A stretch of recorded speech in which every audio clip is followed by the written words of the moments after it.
오늘 이 시간 하나님께서 우리를 예배의 자리로 부르십니다. 함께 걷는 성도 여러분, 우리의 도움은 어디에 있습니까?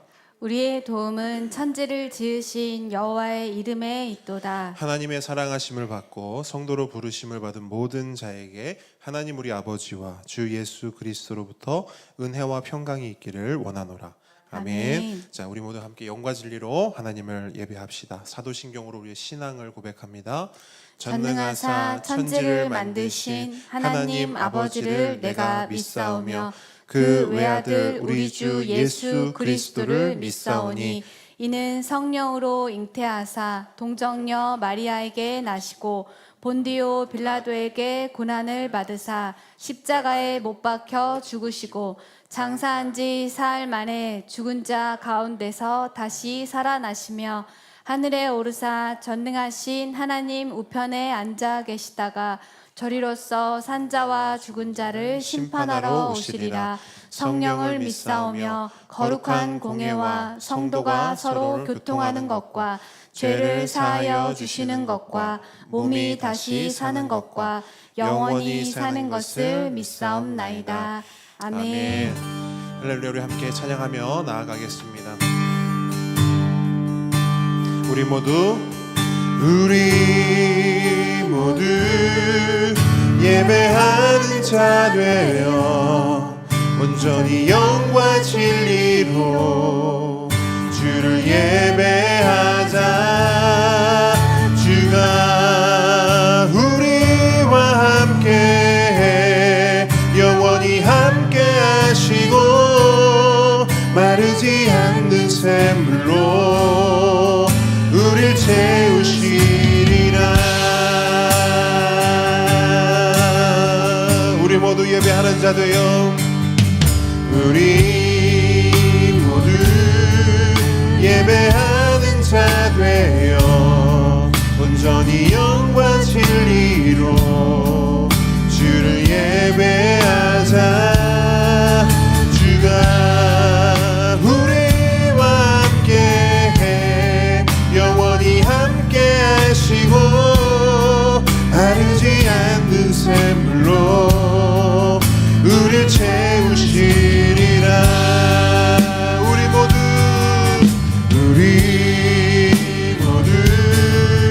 예배하는 자 되어 온전히 영과 진리로 주를 예배하자. 주가 우리와 함께 영원히 함께 하시고 마르지 않는 샘물로 우릴 채우시리라. 우리 모두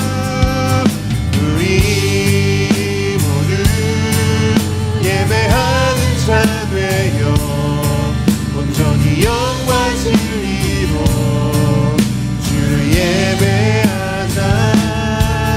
주가 우리와 함께 영원히 함께 하시고 마르지 않는 샘물로 우릴 채우시리라.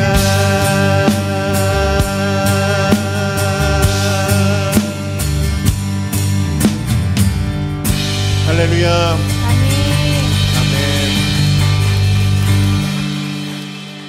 우리의 마르지 않는 샘물 되시는 우리 주님을 찬양합니다. 아멘. 우리 이 시간 새 찬양으로 좀 하나님께 나아가길 원하는데 아마 들어보신 분도 계실 거고 오늘 처음 접하는 분도 계실 텐데요. 내 마음 다해라는 찬양입니다. 그러니까 우리의 마음을 다해서 주님께 우리 마음을 고백해드리는 이 고백으로 함께 찬양했으면 좋겠습니다. 우리 박수 치면서 함께 고백합니다.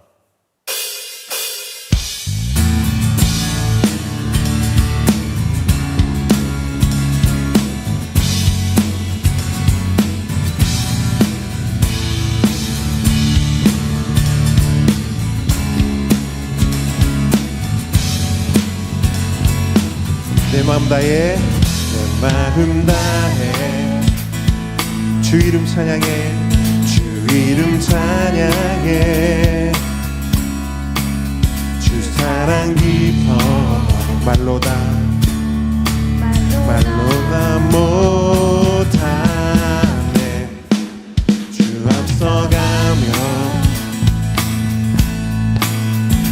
주를 만드시네. 오직 내가 영원히 주 찬양. 내 맘에 힘이 되신 주, 영원한 빛이 되신 주, 내 모든 호흡이 주의 행하심 찬양해.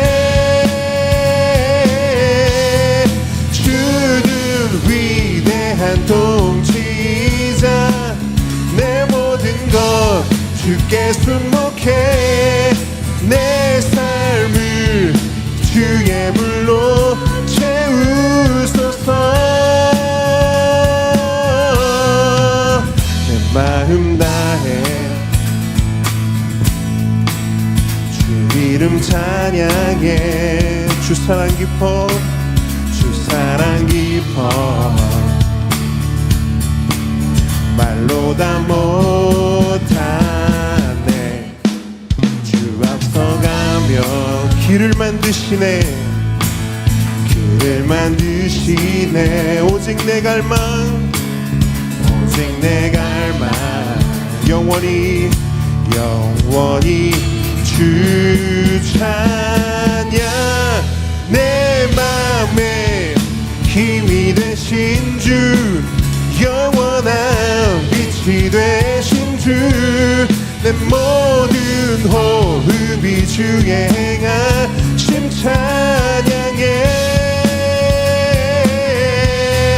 주는 위대한 통치자, 내 모든 것 주께 순목해.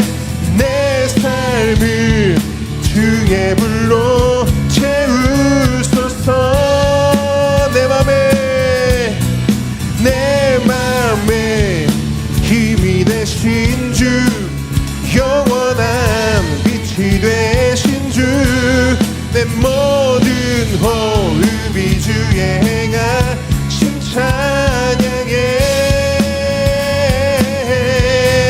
주는 위대한 통치자, 내 모든 것 주께 순목해. 내 삶을 주의 불로 채우소서. 한 번 더.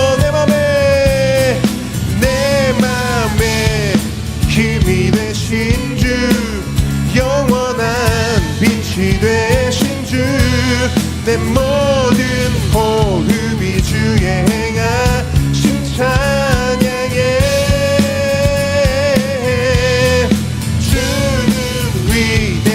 통치자, 내 모든 것 주께 순목해. 내 삶을 주의 불로 채우소서.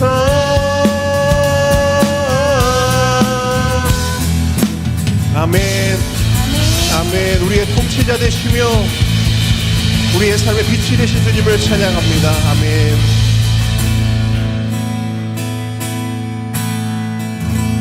우리 그 주님을 계속해서 찬양하기 원합니다.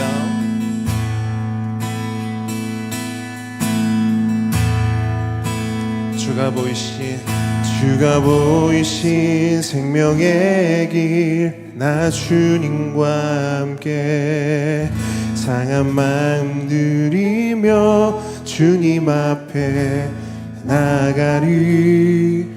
나의 의로움이 되신 주, 그 이름 예수, 나의 길이 되신 이름 예수. 주가 보이신 생명의 길, 나 주님과 함께 나한 마음 들이며 주님 앞에 나가리. 나의 의로움이 되신 주, 그 이름 예수, 나의 길이 되신 이름 예수.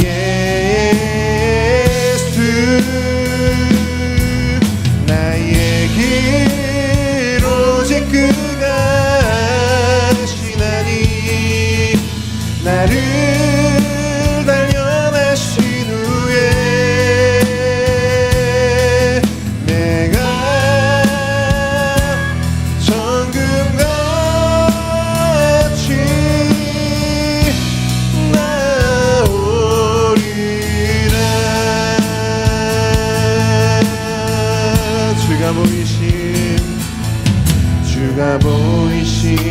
생명의 길 나 주님과 함께 상한 맘 들이며 주님 앞에 나가리 나의 의로움이 되신 주 그 이름 예수 나의 길이 되신 이름 한 번 더 고백합니다. 주가 보이신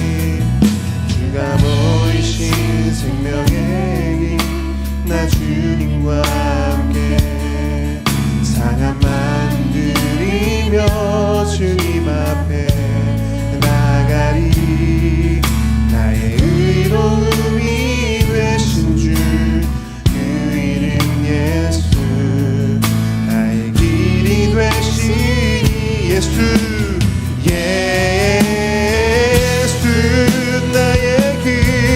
나의 길 오직 그가 하시나니 나를 단련하신 후에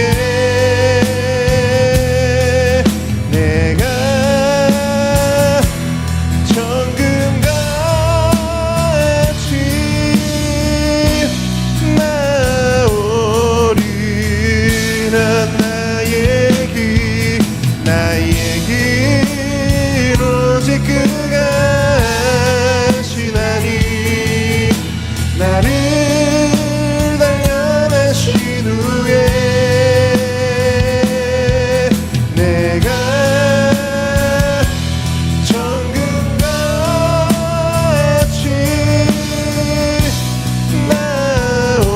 나오리라 내가 정금같이 내가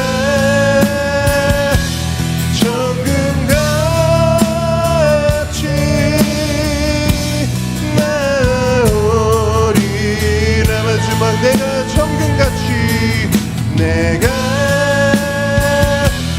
정금같이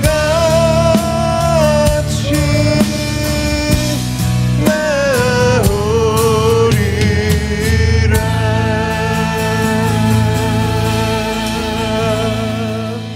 아멘. 이 시간 우리 김은주 전사님 우리를 대표해서 기도해 주시겠습니다. 진실로 다시 너희에게 이르노니 너희 중에 두 사람이 땅에서 합심하여 무엇이든지 구하면 하늘에 계신 내 아버지께서 그들을 위하여 이루게 하시리라. 아멘. 사랑하는 하나님 아버지 감사합니다. 우리를 죄와 비참한 가운데 두지 않으시고 한 사람 한 사람을 은혜로 구원하여 주셔서 지금도 우리를 위해 쉬지 않고 일하고 계심에 감사를 드립니다. 이 시간 그 하나님께 감사와 찬양을 올려드리며 온 마음을 다해 주님만을 예배합니다. 우리의 예배를 받아주시고 홀로 영광 받아주시옵소서.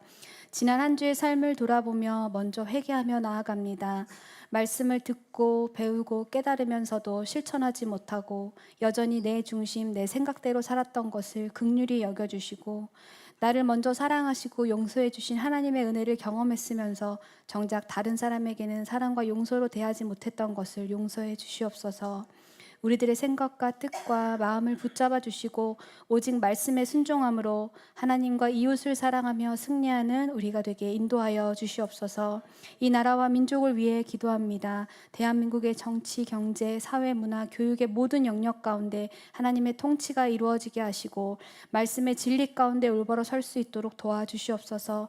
그래서 이 땅의 수많은 우상 숭배와 동성애의 문제, 마약과 중독으로부터 벗어나게 하시고 암흑과도 같은 시대에 참 빛이 되시는 예수 그리스도로 다시 살아나고 회복되는 대한민국이 되게 하여 주시옵소서. 함께 걷는 교회를 위해 기도합니다. 우리 교회가 세상의 어둠을 밝히는 빛의 공동체, 복음으로 살아나는 말씀의 공동체, 지역을 섬기며 사랑을 나누는 사랑의 공동체가 되게 하시고 예수 그리스도가 머리 되는 한 몸 공동체로서 말씀과 기도로 하나 되는 우리 모두가 되게 인도하여 주시옵소서. 이 시간 몸이 아파 병상에 있는 함께 걷는 가족들을 기억하여 주시고 이전보다 더 건강하게 회복되고 치유되어 기쁨과 평안을 누리게 인도하여 주시옵소서. 또한 복음이 필요한 가족들에게 복음을 전하며 기도할 때마다 우리를 통해 삶 속에 역사하시는 하나님을 더욱더 믿으며 신뢰하게 도와주시고 속히 구원의 은혜와 감격을 누릴 수 있도록 함께하여 주시옵소서. 다음 주에 있을 함께 걷는 교회 가을 소풍 가운데 은혜를 주셔서 모두가 다 참석할 수 있도록 도와주시고 준비되어지는 과정과 오고 가는 모든 시간 속에서 주님이 주시는 참 평안과 은혜와 기쁨을 경험하며 감사를 올려드리는 시간이 될 수 있도록 인도하여 주시옵소서. 세상 속에서 복음을 위해 온 삶을 헌신하여 드리는 바누아투 김희균 선교사님 가정과 대만 신상호 선교사님 가정, 캄보디아 정재훈 선교사님 가정, 캠프 프레저스 권영래 선교사님 가정을 기억하여 주시고 때에 따라 필요한 재정과 사람들과 환경들을 허락하셔서 늘 복음의 기쁜 소식 가운데 행복하게 맡겨진 사역을 잘 할 수 있도록 인도하여 주시옵소서. 오늘도 말씀을 전하시는 목사님 가운데 함께하여 주셔서 우리 모두에게 필요한 영의 양식의 말씀을 듣게 하시고 살아계시고 역사하신 하나님을 경험하는 우리가 되게 인도하여 주시옵소서. 우리에게 허락하신 모든 것이 주님의 것임을 고백하며 이 시간 예물을 올려드립니다. 드린 예물 가운데 기쁘게 받아주시고 주님의 나라를 위해 쓰여질 때마다 하나님의 영광이 나타나게 하여 주시옵소서. 우리 예배를 받으시고 은혜와 평강과 기쁨으로 함께하여 주시는 예수 그리스도의 이름으로 기도했습니다. 아멘.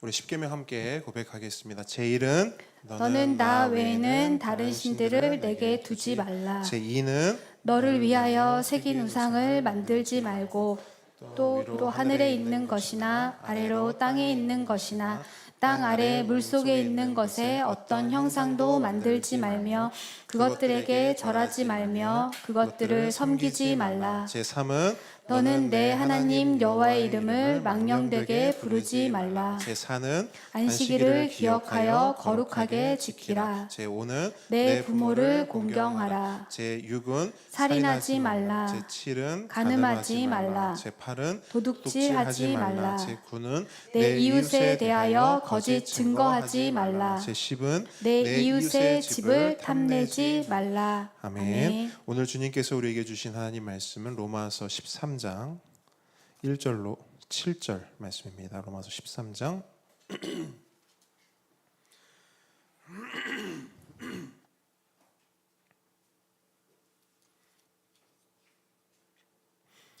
로마서 13장 1절로 7절 말씀 한 절씩 읽고요. 7절 말씀을 함께 읽도록 하겠습니다. 우리 1절부터 제가 읽습니다. 시작. 각 사람은 위에 있는 권세들에게 복종하라. 권세는 하나님으로부터 나지 않음이 없나니 모든 권세는 다 하나님께서 정하신 바라. 그러므로 권세를 거스르는 자는 하나님의 명을 거스름이니 거스르는 자들은 심판을 자취하리라. 다스리는 자들은 선한 일에 대하여 두려움이 되지 않고 악한 일에 대하여 되나니 내가 권세를 두려워하지 아니하려느냐. 선을 행하라. 그리하면 그에게 칭찬을 받으리라. 그는 하나님의 사역자가 되어 내게 선을 베푸는 자니라. 그러나 내가 악을 행하거든 두려워하라. 그가 공연히 칼을 가지지 아니하였으니 곧 하나님의 사역자가 되어 악을 행하는 자에게 진노하심을 따라 보응하는 자니라. 그러므로 복종하지 아니할 수 없으니 진노 때문에 할 것이 아니라 양심을 따라 할 것이라. 너희가 조세를 바치는 것도 이로 말미암음이라. 그들이 하나님의 일꾼이 되어 바로 이 일에 항상 함께 힘쓰느니라. 있습니다. 모든 자에게 줄 것을 주되 조세를 받을 자에게 조세를 바치고 관세를 받을 자에게 관세를 바치고 두려워할 자를 두려워하며 존경할 자를 존경하라. 아멘. 겸손과 순종의 마음으로 오늘 이 말씀 함께 받도록 하겠습니다. 계속해서 우리는 그리스도인의 새로운 삶에 대해서 묵상하고 있습니다. 그런데 살펴보면서 우리가 알게 되는 것이 무엇입니까? 이 새로운 삶, 그러니까 구원을 받은 자, 그리스도인이 된 자의 새로운 삶의 핵심이 뭐죠? 관계라는 거예요. 그러니까 뭐가 새로운 삶이냐? 그러니까 뭐가 새로워지고 뭐가 바뀌고 뭐가 변화된 것을 새로운 삶이라고 말하느냐? 관계라는 거예요. 그래서 바울은 12장 가장 처음에 어떤 관계를 말하냐면요, 하나님과의 관계를 말합니다. 뭐라고 말해요? 너희 몸을 하나님이 기뻐하시는 거룩한 산제물로 드리라. 이는 너희가 드릴 영적 예배니라. 무슨 말이에요? 우리가 이전에는 그렇지 않다는 거예요. 옛날에는 그렇지 않았다는 거예요. 그런데 이제는 우리가 하나님 앞에 산 제물이 되고 하나님 앞에 영적 예배를 드릴 수 있는 그런 존재. 그러니까 하나님과 원수 관계였는데 이제는 예배할 수 있고, 예배는 뭡니까? 친밀함이지요. 그렇게 예배를 드릴 수 있는 존재, 관계가 되었다라는 거예요. 이게 그리스도인에게 주어진 가장 첫 번째 관계의 회복이고요, 관계의 변화이고요, 이것이 새로운 삶의 첫걸음입니다. 그런 후에 이제 바울이 뭘 이야기해요? 12장 전반에 걸쳐서는 이제 하나님의 관계를 이야기했으니까 그 다음으로 뭘 이야기하냐면 다른 사람들과의 관계에 대해서 말합니다. 그래서 교회 공동체가 왜 한 몸인지, 그러니까 왜 한 몸이 되어야 되고 왜 서로를 사랑해야 되고 이런 이야기들을 계속 쭉 하는 거예요. 그러기 위해서 왜 은사가 필요한지, 그 은사를 다른 사람들을 위해서 어떻게 사용하고 그 은사로 다른 사람들을 어떻게 섬겨야 하는지, 더 나아가 정말 마주치기도 싫고 말도 섞기 싫은 그 원수들을 어떻게 용서하고 어떻게 사랑해야 되는지, 왜 용서하고 왜 사랑해야 되는지까지 바울이 이야기하고 있는 거예요.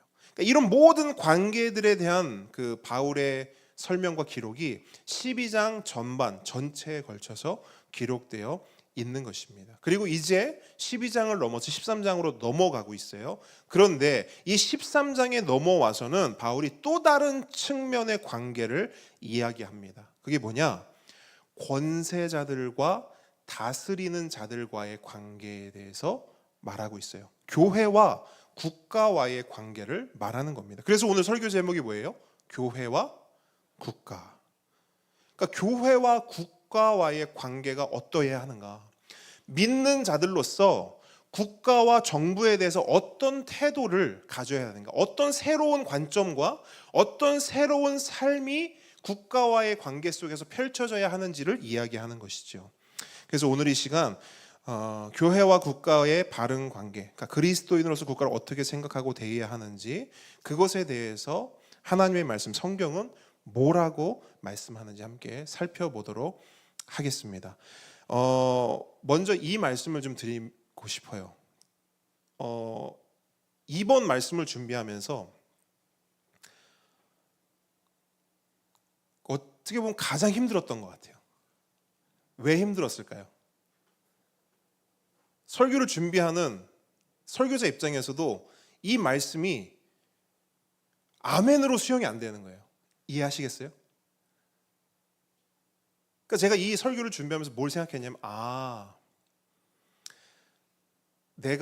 우리가 교회가 뭐 이웃사랑, 뭐 하나님 사랑 이런 이야기들을 굉장히 많이 했고 이런 거에는 관심을 굉장히 많이 가졌는데 이 부분에 대해서만큼 우리가 너무 몰랐고 너무 내 맘대로 했구나. 제 얘기하는 겁니다. 너무 내 맘대로 생각했구나. 내 생각대로 판단하고 내 생각대로 결정하고 내 생각대로 모든 것들을 보고 판단했구나. 그런 생각을 굉장히 많이 했어요. 그래서 어떤 마음으로 설교를 준비하고 제가 이 설교 말씀을, 하나님 말씀을 받았냐면, 그냥 하나님의 말씀 있는 그대로를 내가 받자.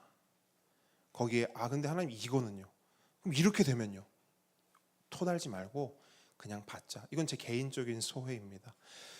바라기는 여러분도 그런 시간이 되었으면 좋겠습니다. 아마 거부감이 들 수도 있습니다. 솔직히 우리는 가족 간에도, 부모 자식 사이에도 정치 이야기, 이런 나라 이런 이야기 안 하지 않습니까? 왜 그렇죠? 민감하고 예민한 부분이기 때문에요. 근데 오늘 그것도 한번 생각해 봤으면 좋겠어요. 그게 왜 예민하고 민감할까? 어쩌면 우리는 본질을 놓친 채 엉뚱한 것에 우리의 마음이 있었던 것은 아닐까?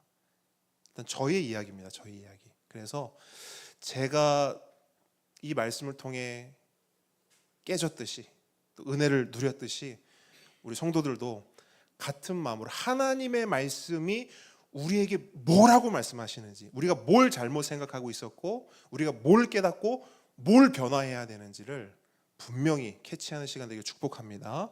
자, 이제 오늘 본문으로 들어가는데, 이 오늘 본문 말씀은요, 역사적으로 굉장히 논란도 많았고 오해도 많았던 말씀입니다. 내용은 7절밖에 안 돼요. 굉장히 짧은 말씀이에요. 근데 이 짧은 말씀을 가지고 역사 가운데서 얼마나 많은 오해와 악용이 있었는지 모릅니다. 오죽하면 여러분 이런 말이 있어요. 요한계시록을 통해서는 수많은 이단들이 탄생했다, 이렇게 말해요. 그죠? 보통 이단들이 요한계시록 들고 나오잖아요. 그러니까 요한계시록을 통해서 수많은 이단들이 탄생했다, 이렇게 말해요. 근데 로마서 13장 오늘 1절로 7절 이 본문을 통해서는 수많은 폭군과 수많은 나쁜 정부가 탄생했다, 이렇게 말해요. 무슨 말이냐면 여러분, 하나님 말씀 자체에 문제가 있을까요? 아니요. 하나님 말씀 자체에는 문제가 없어요. 하지만 이 말씀을 가지고 자기들 마음대로 자기들 좋을 대로 엉뚱하게 해석해서 이 말씀으로 말씀의 권위를 힘입어서 사람들을 괴롭히고 사람 위에 군림하고 사람들을 공경에 처하게 했다는 것이죠. 그렇게 너무나 안타깝게 이용당했던 것이 이 말씀이라는 겁니다. 예를 들어 이런 거예요. 한 독재자가 한 국가를 장악했어요. 독재자가 한 국가를 장악했어요. 그리고 오늘 본문 1절을 인용해서 이렇게 말하는 거예요. 너희 모든 사람은 위에 있는 권세자들에게 복종해야 된다. 왜? 이 권세는 다 누가 정한 거예요? 하나님이 정하셨기 때문이다. 여러분, 뭘 말하고 있는 거예요? 하나님 말씀을 가지고요, 자신들의 죄와 악을 정당화하고 있는 거예요. 굉장히 결과론적인 사고인 거죠. 독재든 폭군이든 과정은 다 제쳐두고 어쨌든 내가 대통령이 되고 내가 왕이 되고 내가 장악했으니, 이건 누구 뜻이라는 거예요? 하나님 뜻이라는 거예요. 하나님께서 이 권세를 허락하셨다는 거예요. 그렇기 때문에 너희들은 뭘 해야 된다? 복종해야 된다라는 거예요. 이런 식으로 말씀을 호도하고 오용했던 역사가 너무 많았어요. 그리고 교회가 그 일에 일조한 적이 너무나 많아요. 근데 여러분, 그 이유가 뭔 줄 아세요? 여러 이유가 있겠지만 결국 핵심은 뭐냐?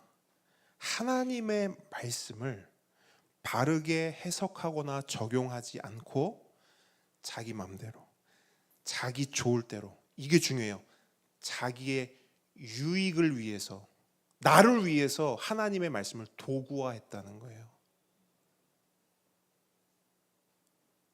그렇게 잘못 해석하고 잘못 사용했기 때문에 이런 일들이 역사 가운데 있었던 겁니다. 그래서 오늘 이 시간, 오늘 본문이 말하는 정확한 의미와 그 내용을 우리가 바르게 살펴볼 필요가 있습니다. 그리고 그 말씀의 의미와 내용대로 그리스도인으로서, 교회로서 우리가 속한 국가와 바른 관계를 회복할 필요도 있습니다.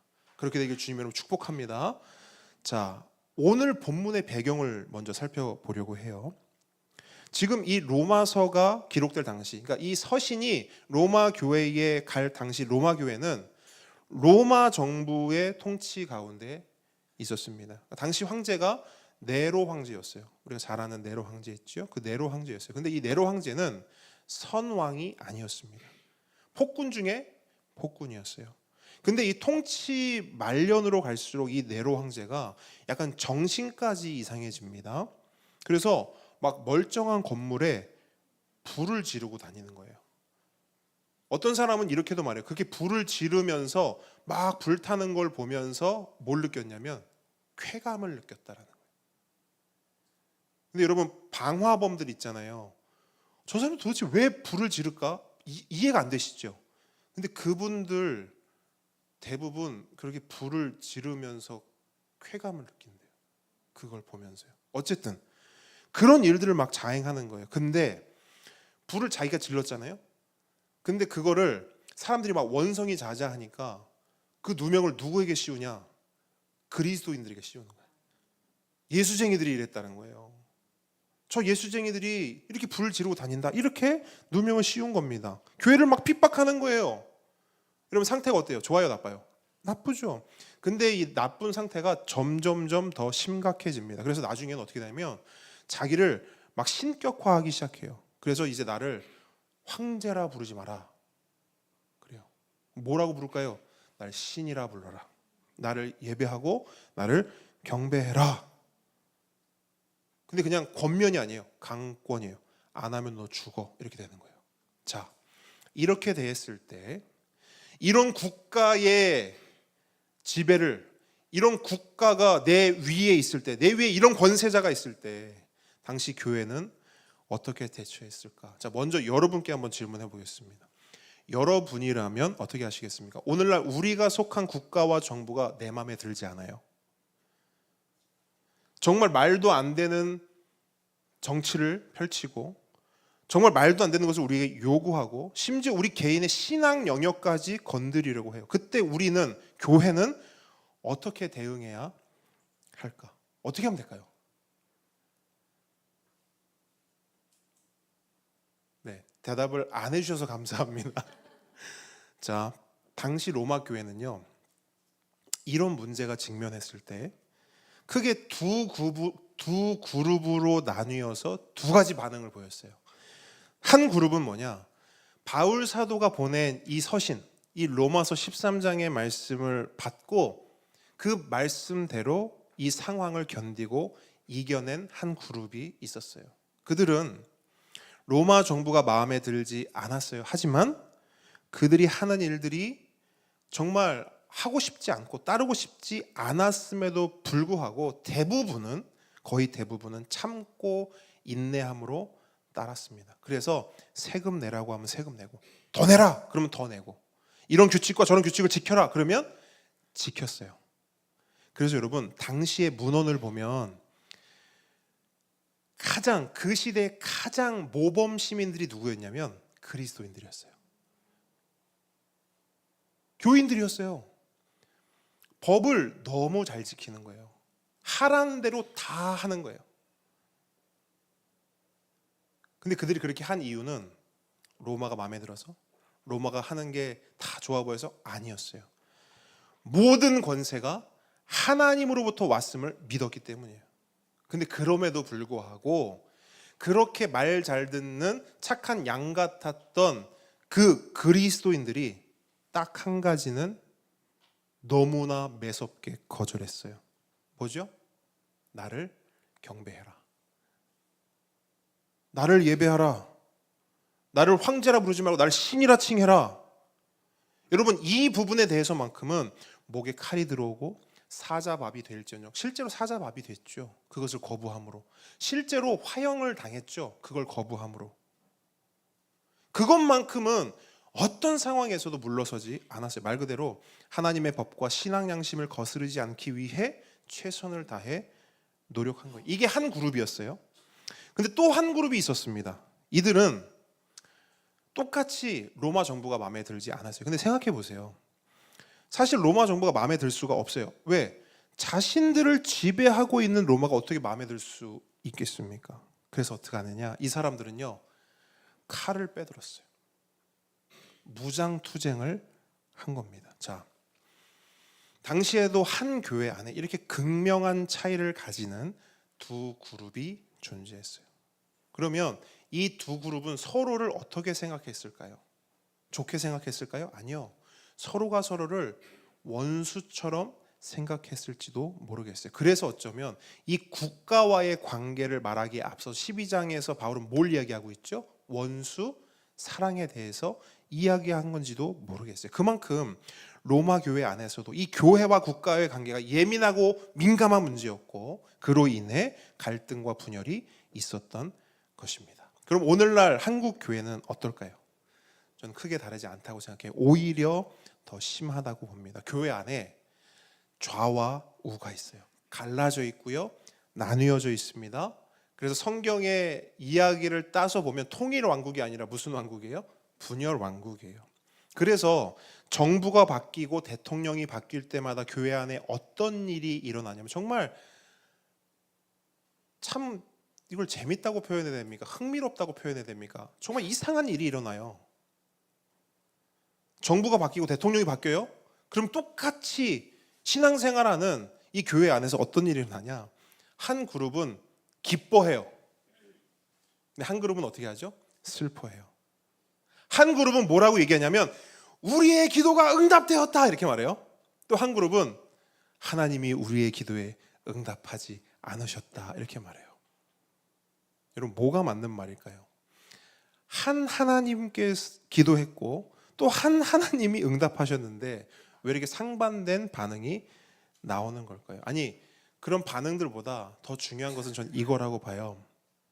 그런 우리를 보며 하나님의 마음은 어떠실까? 여러분 정말 하나님은 어느 한편의 하나님이실까요? 우리 하나님은 우파실까요? 좌파실까요? 우리 하나님은 파란색이실까요? 빨간색이실까요?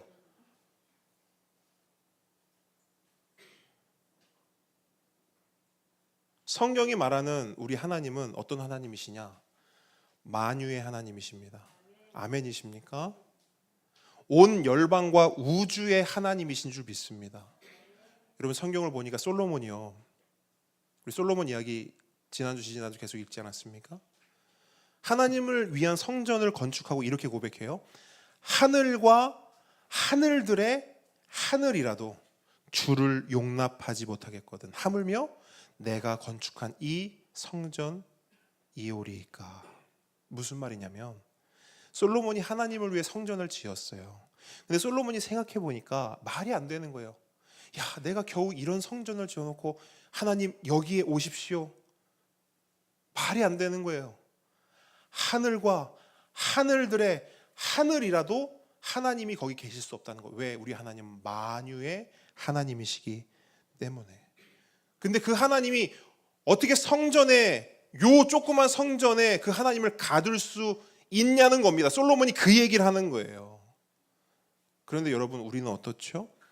그 온 우주의 광대하신 만유의 하나님을 우리 어떻게 하려고 하냐면 자꾸 우리의 정치적 이념과 틀에 가두어 두려고 해요. 그래서 이 대통령이 되어야만 하나님의 뜻이고 이 정부가 들어서야만 하나님의 뜻이 이루어진 것이다 라고 생각하고 말한단 말이에요. 그렇지만 성경은 그렇게 말하지 않습니다. 오히려 성경은 이렇게 말해요. 이 정부도 하나님의 정부고 저 정부도 하나님의 정부다. 이 대통령도 하나님이 세웠고 저 대통령도 하나님이 세웠다. 이건 여러분 제 말이 아닙니다. 오늘 본문이 그걸 이야기하고 있어요. 오늘 본문 한번 보시겠어요? 놀라운 표현이 나와요. 4절 먼저 보세요. 4절 보시면 모든 정부와 국가와 권력자들을 이렇게 표현하고 있어요. 하나님의 뭐라고요? 사역자. 그죠? 하나님의 사역자다 이렇게 말해요. 자, 6절도 보세요. 자, 6절에서는 또 이런 표현도 나와요. 하나님의 일꾼이다 이렇게 말해요. 여러분 이거 굉장히 놀라운 표현입니다. 왜냐? 우리는 보통 하나님의 사역자, 하나님의 일꾼 그러면 누구를 떠올리고 누구를 생각하죠? 뭐 교회의 목사님이나 목회자나 교역자 아니면 교회에서 이렇게 섬기고 봉사하는 사람들 그런 사람들을 우리는 하나님의 사역자, 하나님의 일꾼이다라고 말해요. 우리는 하나님의 사역자와 일꾼이 교회 안에만 있는 줄 알아요. 신앙 공동체 안에만 있는 줄 알아요. 하지만 오늘 본문은 그게 아니라는 거예요. 하나님의 통치와 주권을 자꾸 교회 안에만 가둬두지 말고 온 세상으로 넓히라는 거예요. 그래서 목회자나 교역자가 교회를 위해 섬기는 하나님의 사역자와 일꾼이라면 국가와 정부 그리고 공무원들은 뭘 섬기는 하나님의 사역자와 일꾼들이냐? 세상을 섬기는, 다른 말로 하나님의 통치와 주권 아래에 있는 이 세상을 다스리기 위해 하나님께서 임명하신, 하나님께서 뽑으신, 하나님께서 그 자리에 세우신 하나님의 또 다른 사역자요 일꾼이라는 겁니다. 여러분 이것이 오늘 본문이 말하는 국가와 정부와 권세자들과 권력자들에 대한 정의예요. 하나님이 세웠다. 그러므로 본문 1절에서 말하는 것과 같이 우리 모든 사람, 특별히 그리스도인들은 우리 위에 있는 권세들에게 복종해야 합니다. 그것이 교회의 사역자와 일꾼이든 아니면 세상의 사역자와 일꾼이든 하나님께서 임명하셨기 때문에 우리는 복종해야 하는 것입니다. 심지어 바울은 뭐라고 얘기하냐면 2절 한번 보세요. 2절 한번 같이 읽어볼까요? 시작. 그러므로 하나님의 명을 거스름이니 거스르는 자들은 심판을 자취하리라. 아멘. 무슨 말이냐면요, 하나님의 사역자와 일꾼들에게 복종하지 않는 것은 누구에게 복종하지 않는 거래요? 하나님께 복종하지 않는 거래요. 그래서 그런 자들은 하나님의 심판을 피할 수 없다라고 말해요. 뭘 말하는 거냐? 하나님의 주권과 하나님의 임명권을 강조하는 것입니다. 여러분, 지난주에 우리가 잠언 말씀을 읽었어요. 그런데 잠언의 가장 마지막 말씀, 가장 마지막 구절에 이 말씀이 있더라고요. 들어보세요. 제비는 사람이 뽑으나 모든 일을 작정하기는 여호와께 있느니라. 아멘. 여러분, 우리나라는 대통령 직선제를 채택하고 있어요. 우리가 직접 대통령을 뽑아요. 그래서 우리는 어떤 생각을 하느냐? 내 투표로, 나의 한 표로, 나의 손으로 대통령을 뽑고 세운다고 생각해요. 그래서 대통령을 내가 선택한다고 생각한다는 거예요. 하지만 성경은 그렇게 말씀하지 않아요. 투표는 우리가 해요, 물론. 하지만 그 투표는 거들 뿐, 과정일 뿐, 방법일 뿐, 모든 일을 작정하시는 분은 여호와 하나님이시고 그 모든 권력을 임명하시는 분도 누구다? 하나님이다라고 성경은 말씀하는 거예요. 그러므로 우리 그리스도인들이 가져야 하는 국가에 대한 기본적인 태도와 입장은 순복이에요. 그 권력자, 그 사람에게 순복하는 겁니다. 그러면 목사님, 그 사람에게 순복하는 건가요? 아니요. 우리가 표면적으로는 그 사람에게 순복하는 것이지만 본질적으로는 누구에게 순복하는 것이죠? 하나님께 순복하는 것입니다. 근데 여러분, 이제 여기서부터 문제가 불거져요. 물음표가 뜹니다. 의문이 들어요. 어떤 의문이냐면, 그렇게 순종하고 복종하고 순복하기에는 이 세상의 사역자와 일꾼들 가운데 너무 말도 안 되는 경우가 있다는 거예요. 여러분, 히틀러 같은 사람이 정권을 잡았어요. 어떻게 해야 합니까? 북한의 김정은 같은 사람이 정권을 잡았어요. 어떻게 해야 돼요? 여기서 물음표가 찍히는 겁니다. 이럴 때는 어떻게 해야 하는가? 두 가지 방법이 있습니다. 첫 번째는 이유 여하를 막론하고 모든 권세는 하나님으로부터 오기 때문에 하나님이 그 사람을 임명하셨기 때문에 우리는 무조건 복종해야 한다. 이게 1번이에요. 그럼 2번은 뭐냐? 아니다. 하나님께서 그 사람을 임명하고 그 사람에게 권세를 주신 건 맞지만 모든 사람은 죄인이고 연약하고 부족하기 때문에 무조건 복종할 것이 아니라 어떤 기준을 가지고 결정해야 한다. 이게 2번이에요. 몇 번일까요? 네? 네, 1번도 나오고 2번도 나오는데 오늘 본문이 우리에게 말씀한 전체적인 뉘앙스는 2번에 가까워요. 2번에. 대체적으로 2번에 힘을 실어주는 메시지를 우리에게 바울이 주고 있습니다. 그 첫 번째 메시지가 7절에 있어요. 7절 함께 한번 같이 읽어볼까요? 7절 시작. 모든 자에게 줄 것을 주되 조세를 받을 자에게 조세를 바치고 관세를 받을 자에게 관세를 바치고 두려워할 자를 두려워하며 존경할 자를 존경하라. 아멘. 아멘. 자, 여러분 혹시 이 말씀을 읽으면서 예수님의 어떤 말씀이 떠오르지 않으십니까? 그렇죠. 가이사의 것은 가이사에게, 하나님의 것은 하나님께 바쳐야 돼. 여러분, 바울은 지금 예수님의 그 말씀을 인용해서 이 7절 말씀을 기록한 거예요. 그럼 바울의 이 말씀을 이해하기 위해서는 예수님이 하신 말씀의 의미를 알면 되겠죠.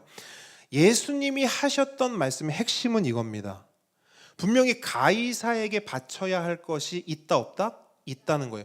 우리에게는 가이사에게 바쳐야 할 것이 있고 그럴 의무가 있다는 겁니다. 그것이 세금이든 아니면 어떤 정책에 대한 우리의 복종이든 우리는 시민으로서 나아가 그리스도인으로서 가이사에게 해야 할, 하나님이 세운 권세인 그 가이사에게 해야 할 의무가 있다는 겁니다. 하지만 무조건 무작정의 의무냐? 그건 아니라는 거예요. 어떤 한계가 있다는 겁니다. 권세자라고 해서 권력자라고 해서 뭐든지 자기 맘대로 할 수 있는 것이 아니라 그에게 부여된 정해진 권한과 한계가 있다는 거예요. 그래서 그가 권한과 한계를 넘어서는 어떤 일을 벌이거나 그것을 우리에게 요구할 때는 우리는 분명한 기준을 가지고 거부하거나 불복종할 수 있다는 겁니다. 대표적으로 뭐가 있을까요? 앞서 얘기했던 로마 황제들이 계속해서 자신들을 숭배할 것을 요구해요. 그럼 우리는 그것에 대해서 복종해야 합니까? 불복종해야 합니까? 불복종해야 돼요. 그래서 예수님이 말씀하신 거예요. 가이사의 것은 가이사에게, 하나님의 것은 하나님께. 자, 가이사에게 우리가 세금은 바칠 수 있어요. 그가 만든 법률에 우리가 순복하고 복종할 수는 있어요. 하지만 그에게 예배를 드리거나 바칠 수는 없어요. 왜? 그건 누구 거니까? 하나님 거니까. 그게 가이사에게는 가이사의 것을, 하나님께는 하나님의 것을 바쳐라 라고 하는 예수님 말씀의 핵심이에요. 즉 권세자들에게, 권력자들에게 무조건 복종할 것이 아니라 어떤 분명한 기준을 가지고 결정해야 한다는 겁니다. 자, 또 하나의 메시지가 있어요. 4절 보세요. 4절 전반절인데요. 4절 전반절. 4절 전반절만 한번 같이 한번 읽어보겠습니다. 시작. 그는 하나님의 사역자가 되어 내게 선을 베푸는 자니라. 여기까지. 자, 여기서 말하는 그는 누굴까요? 그렇죠. 권세자, 권력자를 말해요. 정부, 국가를 말합니다. 그러니까 하나님께서 세우신 국가와 정부와 권세자와 권력자들에게는 해야 할 일이 있다는 거예요. 그러니까 하나님이 그들을 세웠잖아요. 임명했잖아요. 그냥 세운 게 아니라는 거예요. 너 잘 먹고 잘 살아라 해서 그들을 세운 게 아니라는 거예요. 하나님이 그들을 세웠을 때는 분명한 사명도 부여하시는데 그 사명이 뭔 줄 아세요? 국가와 정부와 권세자와 권력자들에게 하나님이 부여하신 사명, 그게 뭐냐면 선을 베푸는 거예요. 선을 베푸는 거예요. 그게 그들이 할 일이에요. 누구에게 선을 베푸면 돼요? 네, 우리에게요. 우리에게 선을 베푸는 일을 하라고 그 자리에 하나님이 세우신 거라고요. 구약 성경을 보면 하나님께서 왕을 세우고요. 왕에게 요구하신 것이 있어요. 그냥 자, 너희 왕이니까 권세와 권력 가지고 마음껏 휘두르고 누려라. 아니에요. 권세와 권력을 주고요. 해야 할 일과 사명을 분명히 부여하셨어요. 그게 뭔지 아세요? 정의와 공의예요. 우리가 사울과 다윗과 솔로몬 말씀을 계속 읽으면서 계속해서 나오는 게 뭐예요? 정의와 공의. 정의와 공의로 다스려라. 하나님의 일관된 메시지예요. 그래서 아모스 5장에서 이렇게 말하죠. 오직 정의를 물같이, 공의를 마르지 않는 강같이 흐르게 하라. 이것이 이 세상 권력자, 하나님이 이 세상을 위해 세우신 사역자와 일꾼들에게 부여하신 사명이란 말이에요. 그런데 역사를 보세요.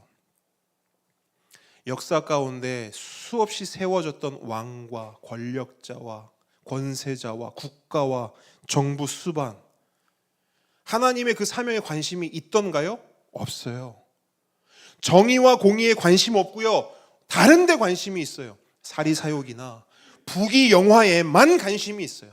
자기 배불리는 것만 관심이 있어요. 그러다 보니 선을 이루고 베풀기 위해 그들의 힘과 권력을 사용해야 하는데 어떻게 이 힘과 권력을 사용하느냐? 오히려 악을 위해, 자신들의 야망을 위해 그 힘과 권력을 사용해요. 오늘 말씀 보면요, 하나님이요 그들 손에 칼을 쥐어줬다고 말하거든요. 칼을 쥐어줬다고 말해요. 이 칼은 어떻게 써야 하는가? 선을 위해, 정의와 공의를 위해 사용해야 된대요. 잘못한 사람이 있으면 잘못을 못하도록 처벌하고 막고 그것들을 잘 사회를 통제하기 위해서 칼을 쥐어줬다는 거예요. 근데 이 칼을 자기들 마음대로 휘둘러 버리는 거예요.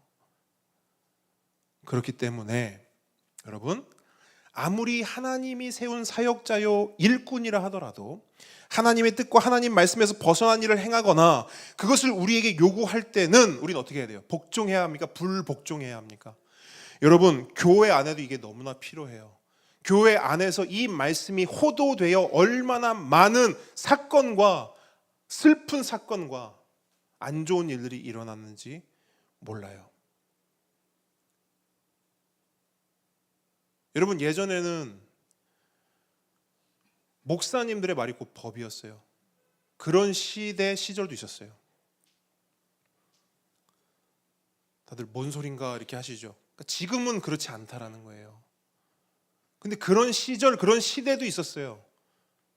그리고 일부 어떤 목사님들 그것을 악용했어요. 그래서 실제로 예전에는 목사님들이 집 팔아서 가져와. 그럼 집 팔아서 가져왔어요.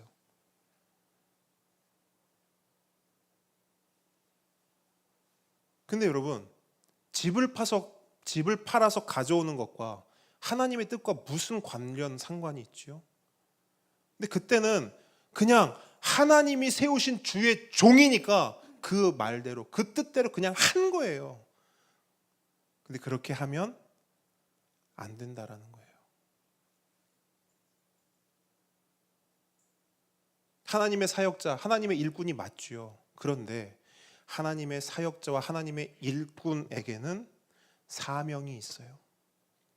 하나님이 시키는 일이 있고요. 하나님이 부여하신 해야 할 일이 있다고요. 그런데 그것에서 벗어나서 엉뚱한 것을 여러분들에게 요구한다면, 여러분, 이거는 지금 뭘 지금 말씀드리는 거냐면, 여러분, 제가요 혹여나 여러분에게 엉뚱한 것을 요구하면 뭐 해야 된다고요? 불복종해야 한다고요. 그걸 말씀드리는 겁니다. 여러분, 얼마 전에 JMS 관련된 다큐멘터리가 굉장히 세상을 뜨겁게 달구지 않았습니까? 그 자매들이 왜 그렇게 그 말도 안 되는 그 작자에게 그런 일을 당해야 합니까? 그 사람을 믿은 거죠. 믿었기 때문에 무조건, 무지성으로 복종한 것뿐이에요. 그래서는 안 된다라는 겁니다. 분명한 기준이 있어야 돼요, 여러분. 분명한 기준. 실제로 우리 믿음의 선배들도 그렇게 분명한 기준을 가지고 살았던 것을 성경은 기록하고 있습니다. 먼저 출애굽기를 보면요, 이스라엘의 인구가 막 늘어났잖아요. 그러니까 파라오가 너무 걱정이 되는 거예요. 그래서 이 정책을 써요. 뭐죠? 산하 제한 정책인데 방법이 어마무시하죠. 그냥 태어난 남자들을 다 죽이라는 거예요. 이게 당시에 이집트가 펼쳤던 산하 제한 정책이에요. 자, 국가가 만든 법률이고 국가가 제정한 정책이에요. 그럼 따라야 하잖아요. 따라야 하나요? 아니요. 따르지 않은 사람들이 있었죠. 누구죠? 믿음의 산파들의 이야기가 성경에 나오죠. 믿음의 산파들이 어떻게 합니까? 그 정책 그대로 행해야 하는 그들의 의무가 있지만 그들은 그것에 복종하지 않아요. 왜? 알았어요. 하나님의 뜻이 아니구나 라는 것을. 다른 이야기도 한 가지 보죠. 다니엘서를 보면 다니엘과 그의 친구들의 이야기가 기록되어 있어요. 당시 그들은 바벨론의 통치를 받고 있었고요. 또 그들은 그 바벨론에서 행정 요직의 일을 감당하고 있었습니다. 그런데 그때 바벨론의 왕이었던 느부갓네살 왕이 이런 명령을 반포해요. 나 느부갓네살 왕이 세운 이 신상에, 이 금신상에 모두 절하고 경배하고 예배하라. 만약 절하지 않으면 용광로 불구덩이에 너희를 던지겠다. 이런 명령을 내립니다. 그래서 모든 사람들이 그 신상 앞에서 절하고 예배했어요. 하지만 다니엘의 세 친구들은 어떻게 하죠? 불복종합니다.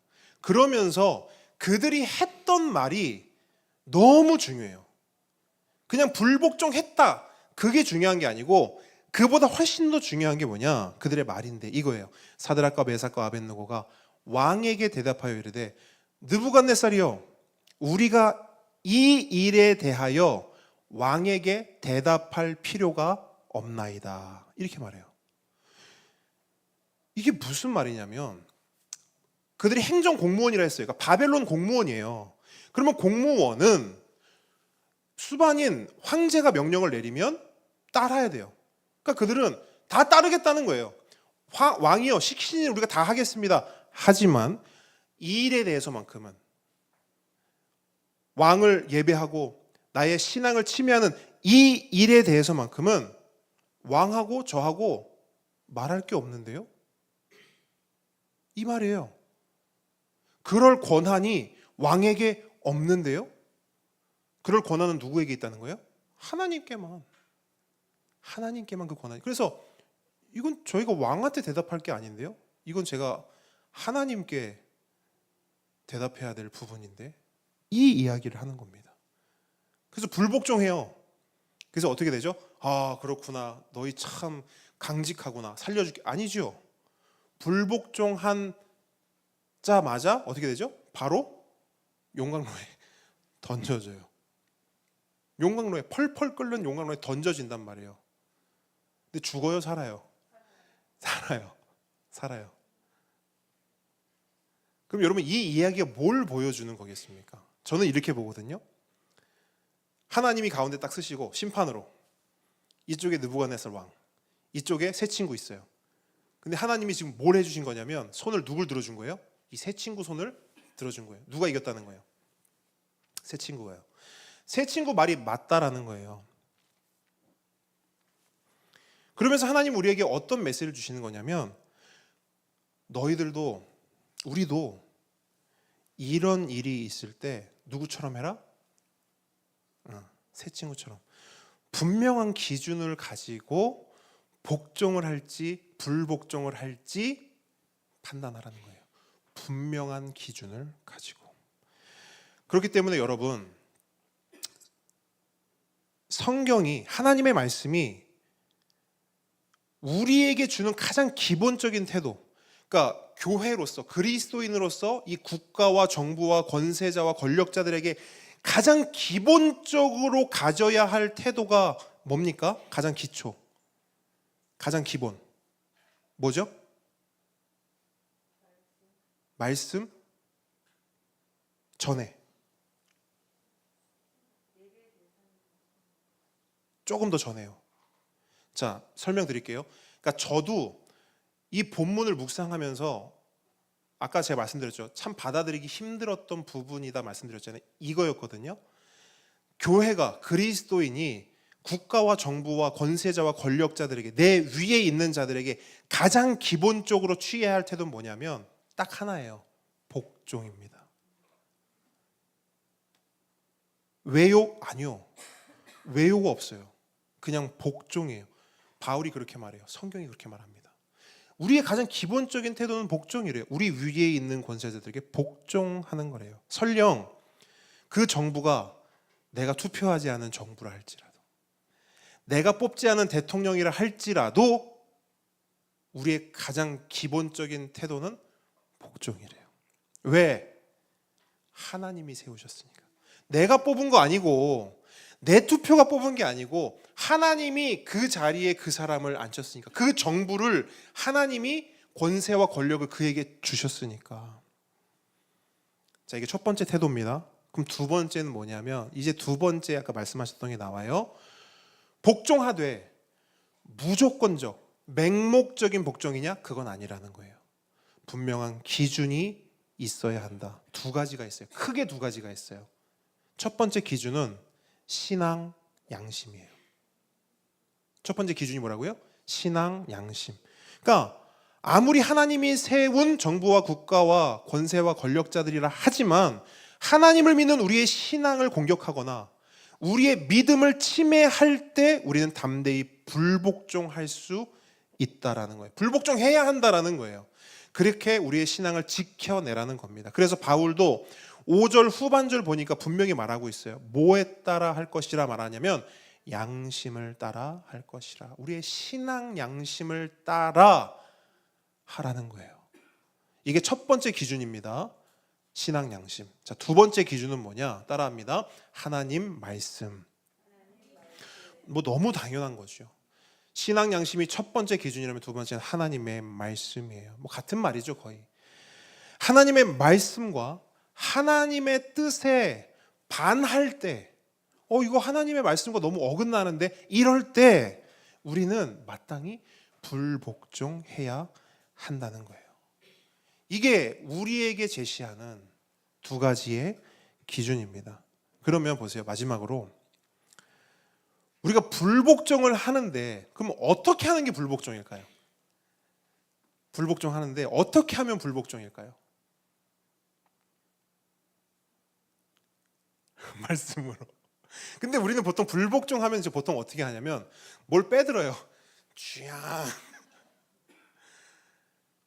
원하지 않는다요. 반대한다는 거예요. 근데 우리는 반대할 때 어떻게 하냐면 보통 칼을 빼든다고요. 자, 요걸 보여주는 아주 분명한 사건이 있었어요. 예수님이 십자가에 달리시기 전날 예수님을 군대가 잡으러 옵니다.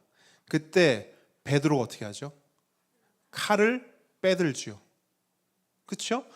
지금 베드로는 뭐 하고 있는 거예요? 그 국가 정부에 복종하고 있는 거예요? 불복종하고 있는 거예요? 불복종하고 있는 거죠. 근데 그 불복종의 태도가 뭐냐면 칼을 빼드는 거예요. 오지 마! 예수님 못 잡아가! 왜? 베드로 입장에서는 말이 안 되는 거야. 자신들의 선생님이고 어떻게 잡아가려거나 아무리 뭐 로마고 아무리 무슨 뭐 권력이 있다 하더라도 안 된다는 거예요. 칼 빼들고 막 난리를 치는 겁니다. 우리가 생각하는 불복종은 이런 거예요. 근데 그걸 지켜보던 예수님이 뭐라고 말씀하시죠? 베드로야, 칼 집어넣어. 예수님은 우리가 해야 할 불복종의 방법이 그건 아니라는 거예요. 그러면 어떻게 하면 될까? 아니 그럼 어떻게 불복종을 할 수 있는가? 저도 고민이 너무 많이 되는 거예요. 아니 그럼 하나님 어떻게 해야 돼요? 막 진짜 말도 안 되는 이렇게 막 일들이 일어나는데 그럼 어떻게 해야 돼요?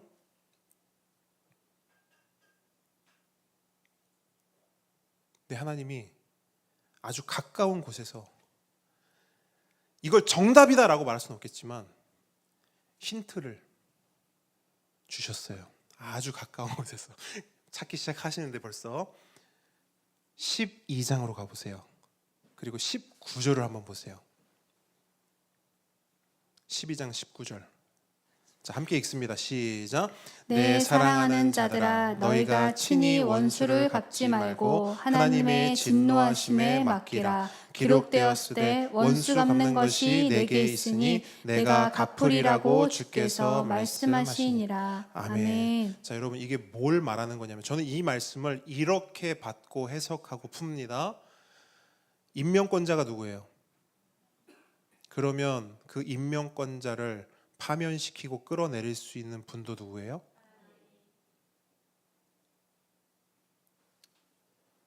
어느 정도 답이 되셨습니까? 그러므로 우리의 불복종은 뭐냐면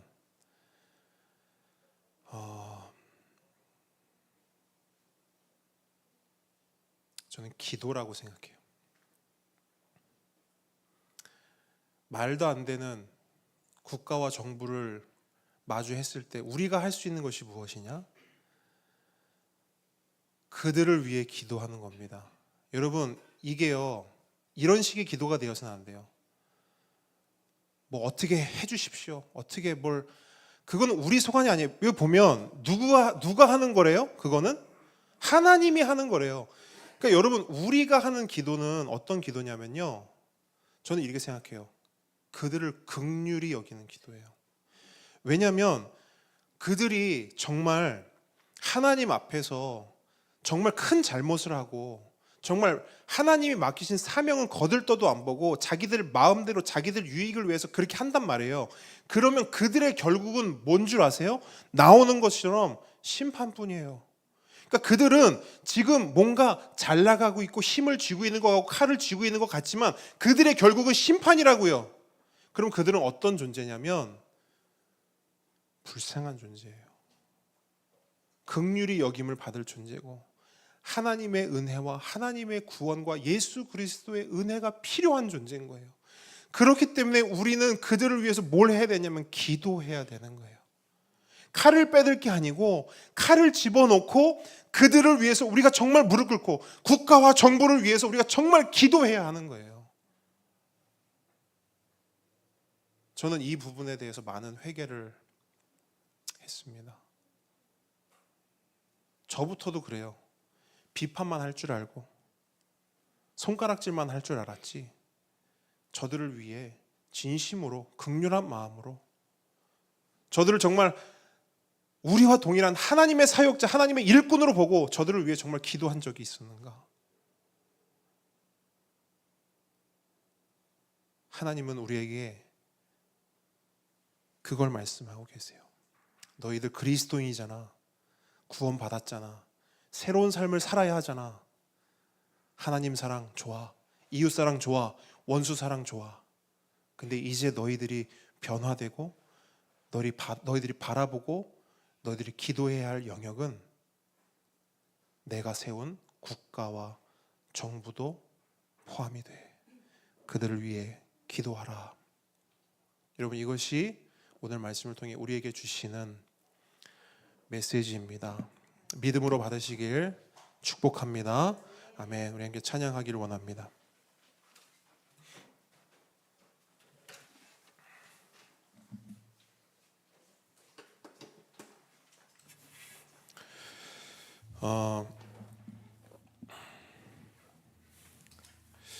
전도사님하고 이제 그런 이야기를 자주 하거든요. 성경 강의를 준비하고 그 성경에 나오는 이제 특별히 우리가 또 이제 그 통일 왕국을 지나서 이제 분열 왕국으로 들어가는 시점인데, 이제 분열 왕국을 우리가 통해서 알 수 있는 게 뭐냐면 여러분, 수많은 왕들이 세워지거든요. 근데 그 왕들 중에서 하나님 마음에 드는 왕이 없어요. 그러니까 하나님 마음에 드는 권세자와 권력자가 없어요. 엉망진창이에요, 진짜로. 그러면 우리는 그 분열 왕국을 읽으면서 뭘 봐야 할까요? 실망만 하면 될까요? 아이고, 야, 다 소용없다. 야, 누구 뽑아도 소용없다. 야, 누가 돼도 다 똑같아 라고 포기해야 될까요? 우리가 분열 왕국을 통해서 알게 되고 바라봐야 할 것은 이겁니다.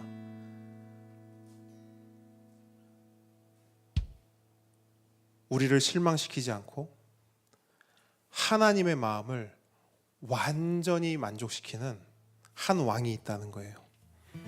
그 왕이 누구시죠? 예수 그리스도입니다. 그래서 우리는 이 세상의 정부와 정치와 이 세상에 일어나는 수많은 정말 눈살 찌푸리는 그 일들을 보면서 우리는 뭘 소망하고 기대하냐면 그 예수 그리스도를 소망합니다. 완전하시고 우리를 위해 선을 베푸시고 정의와 공의를 세울 수 있는 유일한 왕, 우리 예수 그리스도. 그 예수 그리스도를 함께 고백하며 나아갑니다. 주가 보이신 생명의 길, 나 주님과 함께 상함만 누리며 주님 앞에 나가리. 나의 의로움이 되신 주, 그 이름 예수. 나의 길이 되신 이름 예수. 주가 보이신 생명의 길, 나 주님과 함께 상함만 누리며 주님 앞에 나가리. 나의 의로움이 되신 주, 그 이름 예수. 나의 길이 되신 이름 예수. 나의 길 오직 그가 하시나니, 나를 단련하신 후에 내가 정금같이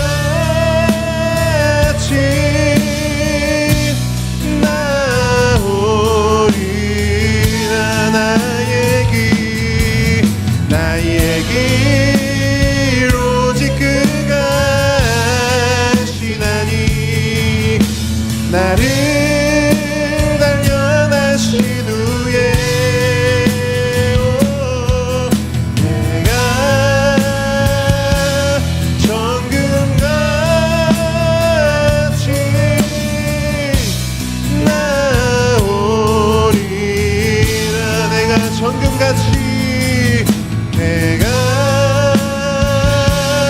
정금같이 나오리라. 아멘. 함께 기도하기 원합니다. 여러분, 오늘은 이거 한 가지만 좀 기도했으면 좋겠어요. 우리 나라를 위해 기도합시다. 대통령을 위해 기도합시다. 정부와 공무원들을 위해 기도합시다. 왜 기도해야 하는가? 여러분, 그게 우리 의무예요. 그들도 우리와 똑같이 하나님의 동역자입니다. 사역자입니다. 우리가 이 시간 그들을 위해서 한 마음 한 목소리로 함께 기도하기를 원합니다. 기도하겠습니다. 아버지 하나님,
우리 지금 한 번 더 기도하겠습니다. 여러분, 우리 함께 기도로 하나님께 또 우리의 고백을 올려드리기 원하는데요. 교회를 위해서, 그리고 우리의 각 가정을 위해서, 보배들을 위해서, 또 선교사님들을 위해서 특별히 기도하실 때 아픈 환우들이 많습니다. 우리 아픈 환우들을 위해서 특별히 함께 좀 기도했으면 좋겠습니다. 우리 함께 기도하겠습니다.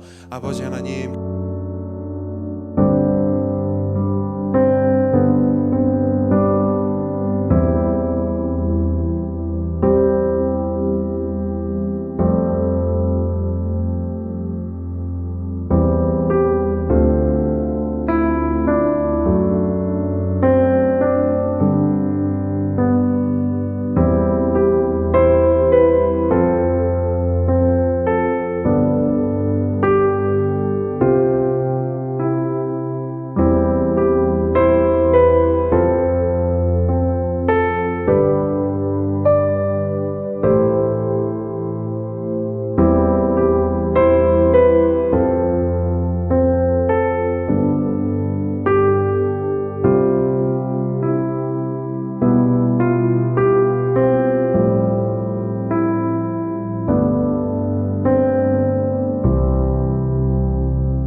예수 그리스도 이름으로 기도드립니다.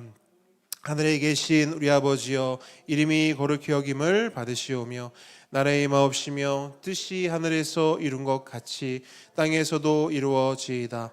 오늘날 우리에게 일용할 양식을 주옵시고 우리가 우리에게 죄 지은 자를 사하여 준 것 같이 우리 죄를 사하여 주옵시고 우리를 시험에 들게 하지 마옵시고 다만 악에서 구하옵소서. 대개의 나라와 권세와 영광이 아버지께 영원히 있사옵나이다. 이제는 우리 주 예수 그리스도의 은혜와 하나님의 사랑과 성령님의 교통하심이 지금 이 자리에 함께 하나님을 예배한 하나님의 모든 자녀 머리 위에 지금부터 또 하나님께서 우리 가운데 일하실 것들을 기대하는 모든 주의 자녀들, 특별히 우리 보배들의 삶 위에 지금부터 영원까지 함께 있을지어다. 아멘.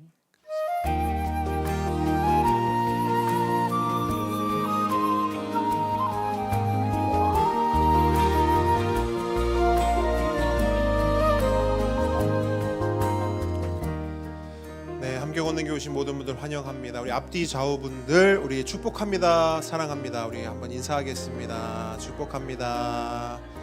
사랑합니다. 네. 저희 이제 다음 주에 가을 소풍 및 야외 예배 드리러 갑니다. 지난번에도 비슷한 광고를 드렸던 것 같아요.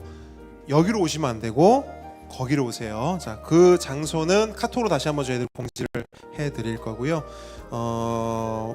마찬가지로 지금 이제 몇 분이 간식을 이제 신청을 해주셨는데 간식을 혹시 뭐 조그만 거라도 좀 같이 나누고 싶다 하시는 분들 전도사님께 말씀해 주시면 되겠습니다. 그리고 그 외에 이제 궁금하신 내용들 전도사님께 문의해 주시면 되겠습니다. 다음 주 대표 기도는 우리 강미분 집사님께서 섬겨 주시겠습니다. 네. 광고 마쳤고요. 우리의 고백 하도록 하겠습니다.